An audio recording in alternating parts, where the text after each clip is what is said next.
Hi, this is Deo Moano. Welcome to Persevere to Excel podcast. I am super excited for this podcast interview, and I have a good friend of mine. Can you please introduce yourself? Sure. Thank you for having me. I am Lydia Foley. I own Purple Finch Properties in Nashua, and this is my first podcast experience. Wow, that's amazing. So excited. Thank you so much, Lydia, for coming and joining me in this podcast. And we actually met at Leadership New Hampshire. Yeah. You know, it feels like it was so long ago. It does. What were we, class of 2015? I actually 17? think 17. Oh my gosh. Yes, yeah, 17. Best class ever. So every class says, but it's such a unique setting where you're in a group of 30 plus leaders from New Hampshire, and then you go around for an entire school year learning about the state and all of the different meeting so many people and learning about all the programs and cool things happening. It's just, I always love education, and that was such a great experience. And you make really great friends from it. 100%. I have to agree with you on that. And for me, it's actually interesting because during that time, I feel like the last 4 years, I've always been in transition. So I can't even say I was going through a transition, but I actually was going through a transition, and I didn't think it was the right time for me to do it. But a good friend of mine was like, dude, you got to do it. There's not going to be a perfect time. Right. And I'm super grateful that I ended up doing the program that year. And For sure. I learned so much. I learned so Yes. much from me, and I've been able to develop really good relationship, and which led to us becoming friends Yep. and connecting at different things. And now you're on my podcast. Yes. This is amazing. Yes. So I usually start off with just a little question about New Hampshire. Sure. So right now, the weather's been going, below, Freezing. below freezing. Yeah. How do you deal with that? Hibernation, mostly. Real estate is a cyclical kind of career where spring and summer are very busy. And then in the winter, it slows down a little bit, but the market has been so crazy that it really hasn't slowed down. So dressing in layers, wearing responsible footwear, and then just trying to be as flexible as possible when we do have big snowstorms that you really just have to juggle and rearrange your schedule to meet whatever your clients are when they're available, or if you have listings that they're shoveled out and ready to go for showings. But I usually like to hibernate and watch a lot of Netflix in the winter, and that hasn't really been the case so far this year, but it is cold outside. Any cool show that you're checking out on Netflix? Well, I usually don't make New Year's resolutions, but the only resolution I had this year was to not watch more murder documentaries or shows. Okay. I have been on a path of spiritual evolution over the last few years and being more in tune with my emotions and intuitions, and watching violence has really not been a good thing for me. But I did break that rule already once. What's today, January 23rd? Right, yes. So I already didn't stick to the resolution, but I did watch the Aaron Hernandez documentary. Yeah, I did too. I think I might watch it again. It's fascinating. I mean, there are so many different facets of that entire story that, obviously he committed so many crimes and he took people's lives, but also having compassion in some regard for this perfect storm of his upbringing, the abuse, the brain damage. It really is, to me, I think there's a word, sonder, that is, everybody's having a different experience, and, having compassion and empathy for that is something that I walked away from that documentary, of thinking man, you really just don't know what people have been through and what's going on inside of them. Not just emotionally, but physically. I mean, do they have the frontal lobe capacity to make responsible decisions? So it was, yeah, I think I'm going to watch it again. Wow, that's wild. I was just going to say that I spend a lot of time watching documentaries also on Netflix. And I did watch the Aaron Hernandez one. And it's actually fascinating because I think it was maybe a day or 2 days after he committed suicide, Sport Illustrated did this incredible article, and his brother tells the story. So I was somewhat already familiar with his story, but I remember the first time I read that that article, I had chills all over my body just to get the perspective from his brother around their upbringing, and then the after effect of his brother's career after, you know, the incident happened, because he was, you know, on the pathway to become a college football coach, and after Hernandez was arrested, he would apply for jobs, and I didn't know that. Nobody was selecting him. So I remember reading that article. I was like, wow, this is wild. So when I saw the update on the actual documentary on Netflix, I was like, man, do I really want to click on this? Like, and then I started watching it, and I was like, I watched it all in one so many different moving parts. And I think, you know, as humans, I think, you know, there's ongoing battles that we wrestle with, and a lot of those experiences influence and shapes who we are, and we have the power and control to decide how we want it to affect us. And I think, you know, it was interesting to see how that played out with Aaron Hernandez's story in that documentary. Well, and I think that one of the folks in the documentary, Wiggy, he was on the Patriots, and he said there are thousands of people who play football. There are thousands of people who have brain injuries, and they don't go out and kill people. But in my opinion, that this was a perfect storm of not having healthy coping skills, having early childhood trauma, not having a support system. And I think one of his friends also had said if he had been on any other team where he had been removed from this ecosystem of, you know, potential crime and old buddies and those kinds of things, I mean, he was in Florida and he was doing the same things. But, you know, if any of those factors had been different, the outcome probably would have been different. But what it comes down to is again, on the spiritual evolution path, really thinking about your own self-worth, your coping skills. When you're faced with conflict, how do you behave under duress? Is it anger and violence, or is it some other technique that you can employ? But if you don't have people teaching you those skills, how can you know any different? So it was very eye-opening for sure. And a complete 180, I did immediately start watching 30 Rock from the beginning. Oh, okay. So that's a fun, easy, no emotional trauma show. So yes, went from the Aaron Hernandez documentary to now I'm watching 30 Rock from the beginning. Wow, that sounds like a good balance. What a way for us to start our interview here. Lydia, you are an entrepreneur. Yes. You have an entrepreneur spirit. It seems like, you know, after getting to know you, you know, I've identified that it seems like that's always been part of you. I would love for you to kind of just give us a little bit of a background of who you are and how'd you get to where you are now and what you're doing. Well, I think like some of your other podcast guests, I've been working and have been responsible from a very young age. I think at 12, I took the babysitting course at St. Joseph's Hospital, and I was passing out flyers to my neighbors. So I was babysitting several nights a week, every single week. Started working at 14, worked through high school, went to school full-time, and worked full-time through college. Sorry for interrupting, but what drove you to start working so early? I've always been responsible. I'm the older sister, single-parent household, and I think self-inflicted maybe. I've always kind of been responsible and fell naturally into a leadership role.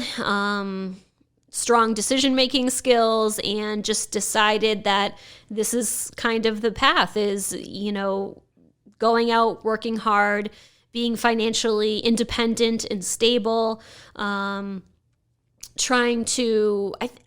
of my jobs have been in a service providing aspect. Mm-hmm. So the caretaker role is very natural for me, and that translates well to real estate and providing a service as a realtor. And it's just something that I think maybe unconsciously evolved from early on, but it served me well in a lot of ways. So you said you were working in high school, and then you also mentioned that you worked throughout college. Right. What was that transition like from, from high school to college? Like, if you can think Sure. back within your teenage mindset when you thought about your trajectory, what was Right. that as a junior or senior in high school, thinking about your future? And Well, I was probably a mediocre student. I really didn't participate. If I have one regret from high school, it would be not participating in clubs or sports and like really building out friendships. And I really just kind of went to school, did okay enough, and then went to work after school. And I would say that it was always kind of a logical progression. There wasn't really a lot of emotion in my decision making. It was, okay, go to school, go to college, get a job. I really didn't have very many hobbies or activities outside of that. And I didn't go live at school. Again, it was a practical. In high school, I took as many college credits. Sometimes I think that you could pay like $90 for Right. college. So much cheaper. Yes. So I did as many of those as possible. I went to National Community College for the first year, and then I transferred to SNU. So again, the most inexpensive, logical, crush through classes, get it done, learn some stuff, but just to kind of get to the next thing. What kind of informed you to be that strategic, right? Because most high school students, when they're graduating, it's like, I want that coming to age experience. I'm going to live on Right, campus. I'm going to do right. this. I'm going to do that. So I'm curious from you, like, Sure. what made it so strategic for you to say, you know what, maybe the community college path is the best path, and then transferring Right. to SNU, but also commuting? Yes, and I worked full time. So actually, when I got to SNU, I was working full time, and then I would go at nighttime in Nashua or do online. And Oh, wow. Same thing. I tested out of a couple of classes just to get the credits done. And I think I graduated in 3.5 years or so. And there wasn't a lot of emotion or really thought. And there is something to be said for the college experience, to live on campus and to network and to make friends and to have those memories. But none of that was a consideration for me. It was just go get it done, try to be as efficient as possible. And I didn't even attend graduation. I just crushed through it. Oh, wow. Yeah, got my diploma in the mail. And what was your major? Marketing. Marketing. Okay. Yeah, which has served me well, and I actually have used a lot of what I learned. And I had originally gone for accounting. Accounting. Okay. Oh my gosh! And I had a teacher that I didn't get it. And that kind of changed the course. So I switched over to marketing. I think even toward the end, I had a couple of custom classes that were like marketing projects that counted for the final credits that I did. And at that time, so I was working at a bank, and then from there, I went into like a technology role. Okay. So it was more logic, not my theme. One of my many themes for this year is less logic, more wisdom. Checking in with myself, what feels right, what is it that I feel guided or pulled toward, as opposed to what's the next logical step. And how do you define logic for you? Because it sounds like, some people might hear kind of your path, the pathway you took, and say, man, she was being practical. She was like on top of it. It is. It's a thought process, right? Like you're thinking things through, and okay, if I have this end goal, how do I backtrack into the steps that would get me there? Okay, if I want to be in this career field, then I have to go to college for this. Then I should do this well in high school or not so well, or what kind of other experience do I need? Where does that clarity come from? Because it sounds like, I work with university and colleges and high schools administrators all the time when they bring me in talking about student engagement. And it seems like that's what they're trying to help their students become, right? There's this whole thing about students becoming more resilient, having that grit and, taking ownership. Right. So it sounds like you went in already Yes. with those True. competency, but it also sounds like it made you like narrow focus where Sure. you could have benefited from other stuff, but Yes. because you were so focused on your Totally. logic model Yep. of getting to the end goal that you Right. just went for it. Right. You didn't even go to graduation. No, I didn't. And in fact, my diploma is still in the thing that they sent it in. I didn't hang it up. I probably should do that. But no, I think partially it's maybe survival mode. Like this is what you do, and this is the path to get there. And it's a logical, thought out, step-by-step plan. Not to say that there aren't things that come up that you have to then deal with or crisis manage a little bit. For instance, when I graduated from high school, my intention was to go to UMass Lowell with a finance program, a unique finance program that they had offered. Same thing, I was still planning to commute from Nashua and drive down to Lowell. And I went through the orientation, and then I got my tuition bill in the mail, and it was full rate out of state. I was under the impression that I was qualifying for in-state tuition because of the program that was being offered, and I was wrong. So about 2 weeks before classes started, I walked away from that program and went to Nashua Community College because that was the only place I could get in on such short notice. Wow. But it really was the best choice. And I think and same thing, like my intention there when I transferred to SNU was to go into accounting, but that really wasn't the right fit for me. So the resiliency is so important when you're faced with adversity, Right. and then being able to analyze your options and then pick the best move forward strategy. And I think that for a lot of people, the decision-making skills, we don't teach these things to children, analyzing opportunities and making decisions and having the confidence and self-worth to make the right decision for you. And when I meet young people now, I feel like I'm actively trying to talk them out of going to college. I know this is going to be on the internet, but Right.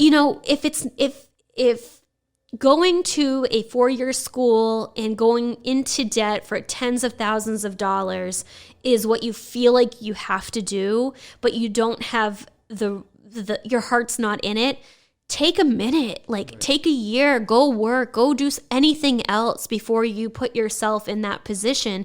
And education is so important, especially leadership programs. The education that's available online, podcasts. There are so many venues to learn what you need to learn. It doesn't have to be in a certain box for everyone. So for me, it's just being able to analyze things in the moment and then just picking one and going with it. And I guess one of the things that has been a recurring theme is ready, fire, aim. Most people ready, aim, fire, and they spend their whole lives aiming and not really sure where to pull the trigger. And for me, it's you fire. If it doesn't hit the mark that you were looking for, you readjust. And I just believe that everything happens in perfect timing in the way that it's supposed to happen, and things come up, but you learn from them, and it may change your course, but that's how it was supposed to go. For sure. So let's fast forward real quick. So you graduate, you don't even go to your graduation, and you're working for a bank, and then you transition working for a technology company. How was that experience like working for that technology company? And then how did you get to where you are now? What influenced that? Yeah, so it was, I had a client at the bank who worked for this other company, and she helped me get the job. So when I started out, it's a reseller of technology, and I was working for a presidential account manager, customer service, order entry, those kinds of things. So very fast paced. Yeah, fast pace. Again, more crisis management. If things, something came up, I had to be able to address it and deal with a potentially disgruntled customer, but always service-based, customer-facing. And I did that for a couple of years, and then I transferred over to product management. So using those marketing skills, designing programs that would incent the account managers to sell my line. It was funded by a vendor, so I had a certain product, technology that I was representing. And we did a lot of fun things. We did concerts and sat in the Green Monster at the Red Sox games. Oh, that's awesome. Yeah, like lots of really fun stuff. We took 25 account managers to the Atlantis in the Bahamas. Lots of really fun stuff. But for me, at the end of the day, I really didn't feel like I had control over my destiny as far as promotions and growth within the organization.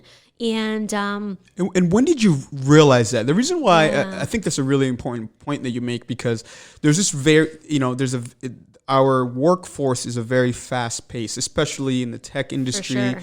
And, for young employees that are coming in, that are eager, that are ready to move. Right.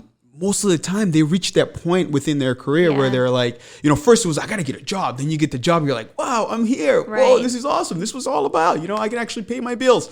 And then a couple of years down the road and you're like, hey, what's going on? What's next? What's happening? So what happened for you to reach that point where you started to evaluate, okay, I think, Sure. I don't have control over my destiny here. Well, I think so, kind of a parallel journey. So I was working for that company, and in 2010, I got my real estate license. And it was actually the result of, I had gone through a breakup and I really didn't know what I wanted to do. Or again, I didn't have any activities that I was interested in.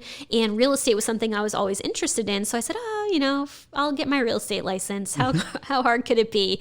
And the economy in 2010 was not great. We had just we were kind of at the bottom. A lot of foreclosures, just lending had really tightened up, so there wasn't a lot of money available for buyers to go out and buy homes, and it was just a very interesting market. And it was something that I would work full-time at my day job, and then on nights and weekends I would show real estate, and every single weekend I would work in the office called uptime, where if people called in to see a property, I would go out and show it, or I'd have open houses on the foreclosure listings we had.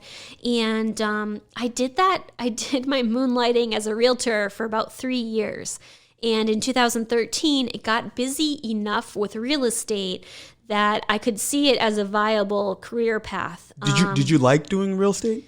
I did. I do. I enjoy it. But again, it was more of a logical decision. And because at that point, you're carrying two different responsibilities. You're working full time for this technology resell as a product manager, and then you're selling houses on the side. Sometimes they cross because I sold a lot of houses to people I worked with, which was was kind of probably... So you were double dipping. Yeah, a little double dipping, but it was a good way to get started. But it was, I think, I was at a point in my real job that I had tried to get a mentor. I had applied for some jobs internally. And I think at one point I told my supervisor, I hope you die, because otherwise I'm not going to get ever going to get promoted. Because it was like legacy employees, huh? Right. People would stay and they wouldn't go. And if you were up for a promotion, sometimes we would call it the hometown discount, where they would offer you the job, but it wouldn't be for market rate. It would be lower. And so after 3 years of kind of doing both, I was enjoying real estate, and I had enough transactions under agreement that I felt comfortable leaving. And I think there was some sort of I think I got fed up, and I didn't rage quit. There was no profanity or violence when I quit, but I was at a point where I felt like I had done all that I could do to stay in my job or stay at the company, and my efforts weren't being rewarded, I guess, is a way to put it. And the morning I quit, it really was, I can be very impulsive, that ready, fire, aim. Right. So I called one of my best friends in the morning, and I called my dad on the way to work, and my best friend said, yeah, quit your job, you'll be fine. And then I said, Dad, if I leave my job and I run out of money, I'm going to come ask you for money. And he said, yep, you'll be fine, do it. And at that same time, I was leaving my first real estate company to go to another real estate company. And that broker had said, too, we're going to make sure you're busy enough to replace your income. But I will say that I didn't have health insurance for a few years. Right. I had already purchased a home, so I knew that was one of my goals. So you had some serious responsibility taking that leap of faith and that risk, essentially. Yes, right. So the impulsivity sometimes is it serves you and it doesn't serve you sometimes. But I was just kind of at a point, and again, I wanted to make sure I left on good terms. So if I needed to come back, I know I could get a job there again. So I quit and I jumped into real estate full time. And I was at that next company for 2 years before I got my broker's license. And then again, there wasn't a lot of emotion going out on my own. Mm-hmm. I wasn't scared.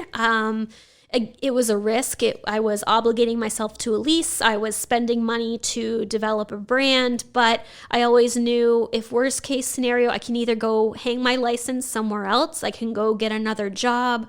I have options. Like the worst case is still not terrible. So, right. And I always felt that if I didn't go try it, and I would regret not trying. Mm. So how do you get to that though? That's a big thing you just said, right? Like, because a lot of people they kind of live in their head a lot, rightfully so, because right. if you can't take ownership to the responsibility of the actions that you take, then you're not ready to make the action. But when will you ever be ready? Right, but for you though, how did you like contextualize it from an idea standpoint, but to also like actually acting upon it? Because I feel like that's such a critical intersection there.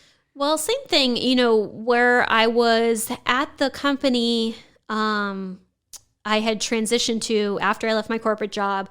I was at this new real estate company, and I kind of was at a point where I thought, this ecosystem isn't for me anymore. Mm-hmm. I feel like I've contributed what I could contribute. I have learned what I could learn, and it's time for me to go do something different. But it's at some point you just have to pull the trigger. And I keep coming back to that same analogy, but for sure, a lot of people have that apprehension, or like you said, they're in their head and they just kind of psych themselves out of doing what they feel compelled to do. And again, I think that comes back to self-confidence, self-worth, wisdom versus logic. Mm-hmm. And again, none of these were really, I think a lot of people say to me, well, weren't you scared when you went out and opened your own business? And I never was scared. Again, since then, I went through this process of really kind of coming back to myself, coming back to or discovering my own intuition and my emotions that I have tied into it. Because I think that although it served me well in a lot of ways, disconnecting from emotions is not the healthy thing to do. So being able to recognize your emotions, honor your emotions, and deal with them and cope with them in a healthy way has been a learning experience for me, because up until really just a couple of years ago, and I think during Leadership New Hampshire, I was going through this, just beginning this process, but in business work mode, it's survival skills, it's logical decision making, it's disconnecting your emotion from your decisions, and that has served me well. But there has to be a healthy balance of both, because I think what I found was I was just bottling everything up, just handling things, and stress manifests as disease. And if you don't deal with stress in a healthy way, it will come out at some point, whether it's 6 months from now in some sort of breakdown, or 10 years from now as disease. So there was a point in the last 5 years or so that I recognized that and said, okay, I've gotten this far. These characteristics have served me in business thus far, but to be a better leader, to be a better participant in my community, the emotional balance has to be in there too. So that's been new and messy and exciting. So it sounds like the balance between, I have this two things where I say the being and the doing. So the doing is the outside action that you do, and the being is the internal movement that's happening within you. Right. And I think they're both equally important. And sometimes I actually feel the being is more important than the doing, because the being is at the end of the day, that's what differentiates all of us, right? Even if you were, you were a set of twins and you were identical, your internal being is still different. How you see stuff, how you rationalize, how it makes you feel is completely different. So I always tell people it's important for you to be able to identify the difference between the doing and the being, and how those being align. And it sounds like with you, the doing was going. Yes. It kept you moving. It I kept was you the champion accomplishing of stuff. doing. Yeah. And then the being, it sounds like you might have suppressed certain Disconnected. stuff that Totally. you weren't being fully honest with yourself and how that was happening. And then you had to kind of find that equilibrium. Absolutely. And it's ongoing, right? It never stops. Because Totally. us as humans, we're constantly evolving. We're experiencing stuff differently. We think of stuff differently. So let's talk about, so you started your own business, in real estate, but you also had a proof of concept. So this wasn't just, you didn't just think about, hey, I want to do real estate. I really think real estate is a good thing. Oh, wow. How great would it be if I sold the house? That must be cool. But you actually got engaged with it early on, even when you were working full time for someone else. And then when you left, you had you were under a different entity. And then, after a couple of years being with a different entity as a realtor, you decided to step out and do your own thing. Right. So all those steps, it's progression, right? Right. Because where some people think that, I'm just going to start tomorrow, brand new, right off the gate, And I always tell people, you got to have a proof of concept. You got to have your own sandbox to play in and engage in that activity that you want to do. Sure. Well, and the patience and perseverance, right? Like now I'm 9 years in. Mm-hmm. I've had my license for 9 years. I've been open almost on my own for 5 years. And wow, congratulations. Thank you. Thank you. We're going to have a real big party this summer. So to be determined on the date. But yeah, I mean, it's something that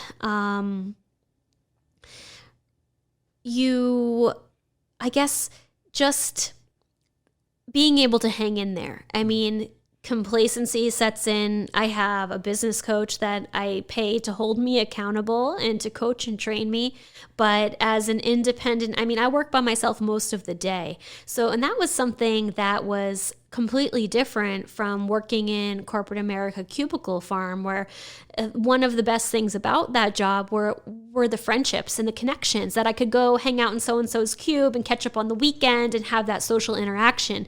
And for the first several years of my business, I didn't have that. So I did spend a lot of time networking, volunteering, participating in boards, but it's definitely not a get-rich-quick game. And it's super frustrating. It's isolating. People don't understand. Unless you've been through it, you probably can't necessarily relate to the emotions of being an entrepreneur. And it's something that you have to go through, but also making sure you have a good network of family, friends, people who are supporting you emotionally so that you can hang in there and stick with it. Because there have been, I always joke that realtor fatigue sets in probably late summer, early fall, and that's when recruiters will call to recruit you to other companies, or every year I feel like I have a conversation about selling my business and going to work for somewhere else. And the first year actually was very tempting. Yes, please take it all. I'm done with this. But that was during the dip when things start slowing down? We were ramping up. This was probably 2015, 2016. Oh, wow. I'd only been open for a short period of time, and I just thought, oh my God, what am I doing? So there are definitely moments of questioning yourself and questioning what you're doing and what the point is. And I think during Leadership New Hampshire, my current mantra was nail it, then scale it. So get really good at what I was doing and then open 10 other offices and have 400 agents. And then I quickly realized that's not how I want to spend my time. So I've really refocused on being able to serve my clients and do a really good job for my people and supporting the agents that I have. But you just go through, you have to be resilient. I mean, I think that's what it comes down to is you're going to have adversity. You're going to have confrontation and conflict and crisis management. You have to be able to really check in with yourself and decide how you want to move forward and have the forethought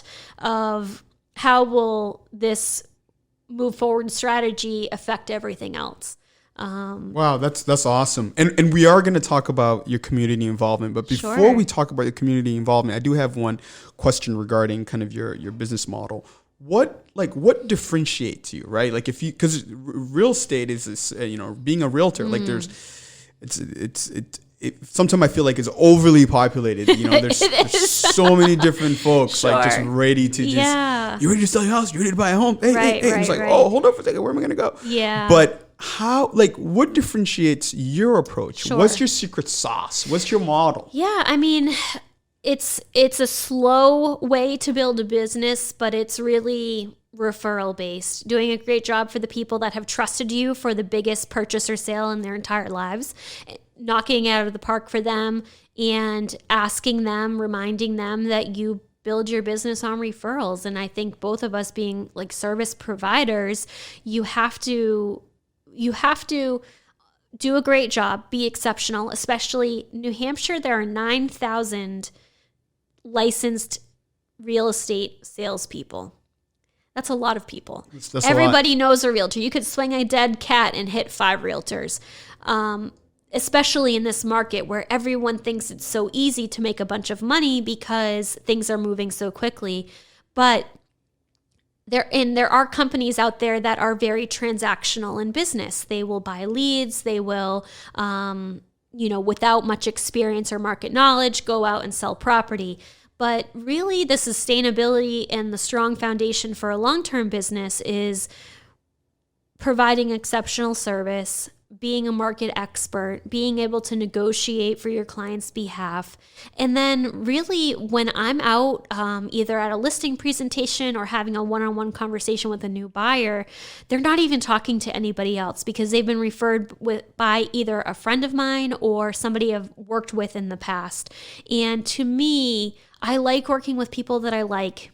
And if I am focused, my marketing efforts and my outreach is really focused to a targeted group of people. My ideal client profile, the people that I enjoy working with, and educating my clients on how I work by referral and just saying to them, this is my livelihood. This isn't a part-time job for me anymore. My job is to lead you through this transaction, to facilitate all of the paperwork, to guide you through, to help you with negotiations. And again, are there faster ways to build a business? Probably. But this, in my opinion, is more sustainable for the long term. And it sounds like it fulfills you. It sounds like it's more authentic to you. I think so. Again, it's that service provider caretaker role that I do find fulfilling. And in my volunteer work too, that's something that, to me, being maybe partially ego-driven, but being able to be of service and of value to be an expert in my field is something that I definitely find fulfilling. And again, it's mutually beneficial to me because I'm fulfilled by my work, and then also to my clients because I'm able to provide the service that goes along with it. So you know that I wasn't just going to let that slide without asking. So what does it mean to be ego-driven for you? What is that? And you named it, right? It's good that you named it. Self-awareness is the first step. People want to.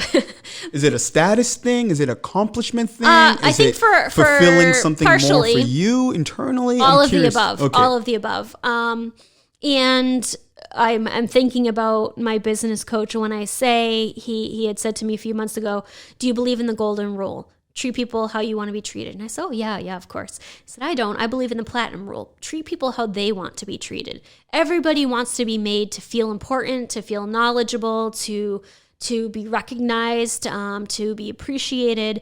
And I think for real estate, it does fulfill that for me, because I am a market expert. I feel that I am a leader in my community, that people know that I'm a resource when it comes to the real estate market.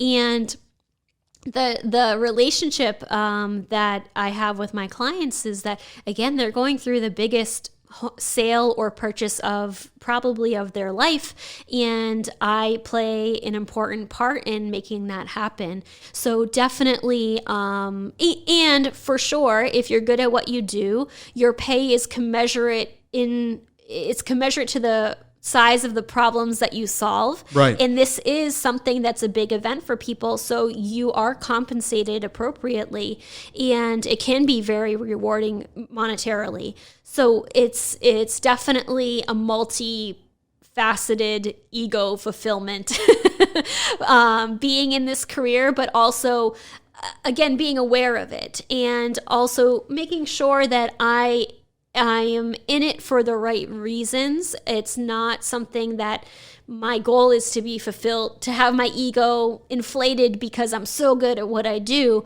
But it comes from those one-on-one interactions where my clients do value my opinion. They appreciate me, and they trust me. And that is a big part of the fulfillment. For sure. Thank you for sharing that. You're welcome. And thank you for taking the challenge of me calling that out, as I heard you say. Yeah. I'm curious to know, from being a female entrepreneur, do you feel like, I'm curious from your perspective, how has that been, right? Because it's Sure. nowadays things are different. You're seeing more and more female entrepreneur, starting their own thing. And it seems like our world is changing more and more, and people are becoming more adaptive or receptive. But I also do know that there's still a ton of gaps. There's still a ton of gaps. And so Sure. I'm curious to know from your perspective, because a lot of my listeners are female, are male, so I just want to make sure that I'm being Right. transparent in terms Yeah. of what kind of information that you can provide in order to help Right. educate us. Well, one of the first things that comes to thought is when I worked at my corporate job, one of the feedback items from one of my last reviews was that I didn't speak up enough in meetings. And I remember having a male counterpart that would talk a lot about nothing. And I just always felt that if I were to contribute to a conversation, I want it to be meaningful, and I want it to add value. And I'm not just going to speak up just to hear my own voice. So something that I probably do, again, like an overcorrection, is I always want to make sure that I know what I'm talking about. I do the research ahead of time. I listened to your podcast before I came in just Thank to you make for sure. doing that. You're welcome. Subscribed. I hit the subscribe button. Yes. And just really making sure. And I think that maybe is a female thing, is that we want to be authentic. We want to make sure that if we're speaking up about something, that it's true and that it's of value. Where I feel like a lot of times I have like a hyper self-awareness, maybe almost to a point that it doesn't always serve me, because I may not speak up about something. I may not feel totally confident in contributing if I'm not 105% sure. So I think from the female perspective, it's more of, I don't know if it's like overcompensating or just there is a gap there. And we want to make sure that, or I feel like I want to make sure that it's not fraudulent, that it's not, that it's based in reality. So I guess it would be, I mean, I've definitely experienced mansplaining and,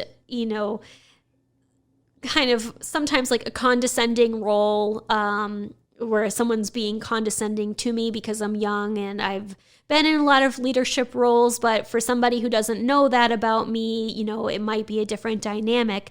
And I've caught myself, again, ego-driven, saying like, don't you know who I am? Don't you know all that I've accomplished? Go check my LinkedIn. Yeah, seriously. Didn't you see all of my credentials? Jeez. But again, that's a good reality check too, to say like, hey, listen, you're never too important. You're never too educated. There are always things that you can learn. And just, I think, trying to bring the feminine into such a masculine environment, because business is, again, that logical, that decision-making, survival skills, that's all very masculine energy, but trying to bring in the kindness, the love, like treating people with respect, treating people, the platinum role, treating people how they want to be treated, has been a learning experience for me. But I guess back to your original question as being a female entrepreneur, it is different. I guess I don't have much to compare it to because this is the only perspective that I know. But I think it just comes back down to, if you have something that you're compelled to do or that you feel pulled to do, know that there will be adversity, but be strong enough to overcome it. And it doesn't matter if you're male or female. That's just something that if you're going to be in an entrepreneur role, you have to get comfortable with it. For sure. Thank you so much. And I could not have this podcast interview without talking about your community involvement. Sure. You've been so involved in your community, and I would love to hear some of your involvement, and also talk about why. Why was it important for you to be plugged in at the level that you have been? Right. Well, I guess it started with a conversation. Same time I got my real estate license, I was really trying to figure out who I was and what I was interested in, what I cared about. I really didn't have passion for much as far as anything outside of my own work, school, whatever. So the first place I went was to the Nashua Y, and I had a conversation with one of the directors there, and he asked me, what do you want to make an impact on? And I think I brought up the college thing. Like, if I could tell kids anything, it would be try as many things as you can before you go into debt. Like, really, education is important, but this is not the only way. And so at the time, they were developing a program called Y Achievers that's funded by Fidelity, and it was pairing adults with junior high and high school kids about educating them all of their options after high school. And so that program, I helped plan the curriculum and then implement. And probably 2 or 3 years into that, I met the CEO of the Y, and we started talking about their board of directors. And I said, well, I've never been on a board before. I don't know. I'm not qualified. And he said, no, you are. Let's talk about it. So we talked about it for a few months, and I joined the board of directors, and it's been 6.5 years. I was the president for 2 years. And it's a different capacity as a volunteer. It's not necessarily in direct service, like working with the kids, which selfishly is so fulfilling, and it's immediate. So you get to see that experience. And in the Y Achievers program, seeing kids who start the beginning of the year as shy and not willing to share, not comfortable, and then seeing them evolve and kind of blossom was so rewarding. And then to transition to the board of directors, we're helping to oversee an organization that serves over 30,000 people in our community. That's incredible. And to have the impact on the policy and the strategic plans of that organization just propels the impact that you're making. It's a different role, so you're not in direct service necessarily, but the mission is still the same. And selfishly, I've learned so much about myself through serving on that board and through about my leadership style and my communication style and what areas are effective and what areas need improvement. And the why has been a big part of my life growing up, and then to be able to give back has been super rewarding. And through that, again, that was my first board experience, and I wasn't confident. And I think for the first 6 months, I didn't speak up. I didn't ask any questions. I just kind of watched. And then as I got more comfortable, I kind of blossomed and was able to contribute and step into more leadership roles, which then I was able to go out and serve other organizations. And I also serve on a city board, Business and Industrial Development Authority. And for that board, I attended the meetings. It's a board that focuses on city-owned land and determining a higher and better use for that land and then bidding it out and seeing the project through. And I was fascinated by development, and I would attend those board meetings for 2 or 3 years before I actually got appointed to be on the board.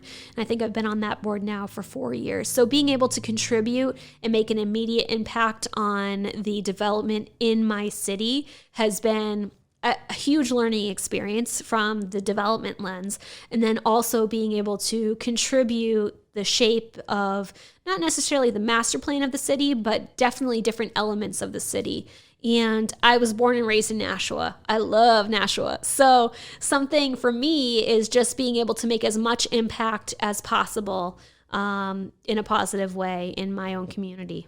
That's great. Thank you so much for sharing that. And it seems like, that balance where, someone else is benefiting from the work, but that it's critical by being involved in it. And I think it's for me personally, I think that it's really important to have that balance. The reward doesn't have to always come back to you. From an entrepreneurial side of things, it's a lot easier to be very result orientated based on where your plan is going, your project or your product.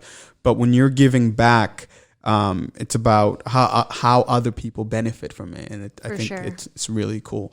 So for my last question for you, the theme and the title of my podcast is Persevere to Excel. And there's so many different ways that people can persevere in their life. What would your recommendation be for someone that's listening to this podcast, listening to this interview, and they're shuffling through so many different things, and it might be more dramatic in terms of they're in the forefront of it, or it might just be an idea that they've been wrestling with for so long that they're it's keeping them up at night. What would you say to them in terms of persevering to excel? So a couple of the questions I would recommend asking yourself is, and they're not easy questions, but what impact do you want to make? And that could be, and I think a lot of times there, in my opinion, is some confusion around, figure out what you're passionate about and then go make money doing that. To me, that doesn't have to be a combined journey, right? Like if you're passionate about photography, may not mean that you need to go out and be a photographer. If you're passionate about literally anything, if you can make money at it, great. I don't think that it has to be necessarily, if you're passionate about something, go open a business doing that, because business is very hard. There are adversities that come up, and I would hate for people to love something so much and then hate it by the time they're done the business part of it. So it's good to have hobbies. It's good to be creative, but it doesn't necessarily mean you have to be in a business venture to bring that to the world. And I think one of the podcasts I was listening to this morning, you were talking about your choreography and how you really think about the impact you're making on the audience. And to me, that's just such a gift to be able to be shared, that you're thinking about the impact that you're making. You're not thinking about how much money you're going to make from that experience. So what impact do you want to make? And then also, what do you want to spend your time doing? And again, this is an answer that can change. And when I was in Leadership New Hampshire, I definitely thought having a ton of agents reporting to me was logically, like, the dollars probably were enticing. Like, okay, well, if I could duplicate what I'm doing here times 10, that's Lamborghini. Like, that would be amazing. But your life is consumed by work, you're putting out fires, you're crisis managing, and that ultimately wasn't how I wanted to spend my time.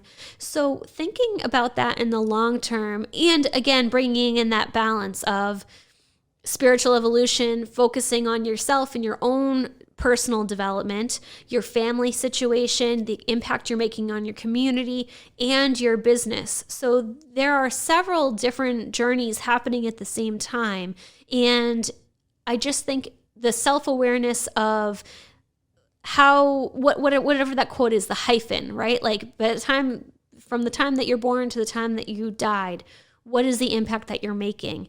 And that is a question that is it's a big question, but I think that's one of the things that you can start with, trying to figure out with what is your purpose, and how do you bring that to as many people as possible. Well, Lydia, thank you so much for being on this podcast and for you being transparent in this interview, and giving us so much of your experience and where you are and what you've been doing, and how you've been contributing to the community that you're in, and the journey that you're taking. So I'm super excited to see everything that you have coming in the future. So thank you so much for being on this podcast. And for all my listener, you can subscribe to the podcast on Spotify, on iTunes, or on SoundCloud under Deo Moano Persevere to Excel. Thank you.